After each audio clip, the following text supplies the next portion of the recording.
Ngemuva kwezinyanga ezisikhombisa izikhukhula zashiya kukhalwa kwaZulu Natali seyiphinde zagadla futhi kulokhu ke eindaweni ezakhele umfula uMsunduzi osadla indwani.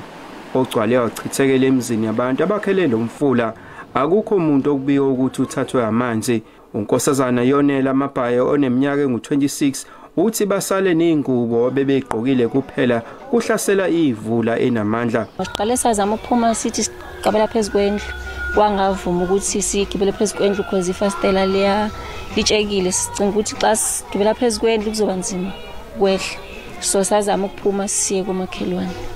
Izakhamuzi lapho zinxusa uhulumeni ukuba zitholelwe indawo eziphephile zokwakha. Basho bathi sibazozamela akuzophela isikhathi esinganani basisuse kuyona kule ndawo basitholele indawo engcono la sizoya khona. Engikubonayo nengicela mhlawumbe ukuthi sonke singacela indawo nje mhlawumbe engconywana kunalena.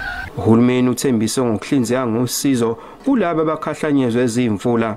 Kumele ukuthi sibheke indawo abantu bakithi abakhe kuzona noma sibheke ukuthi imfula eminye mhlambe seyaphuma endleleni yawo seyiyenza manje ukuthi kube khona izingozi. Amathimba einhlekelela asahlonza umonakalo kulezi indawo ekhahlamezekile. Izindaba zenza SABC nginguvusi Khumalo eMgungundlovu.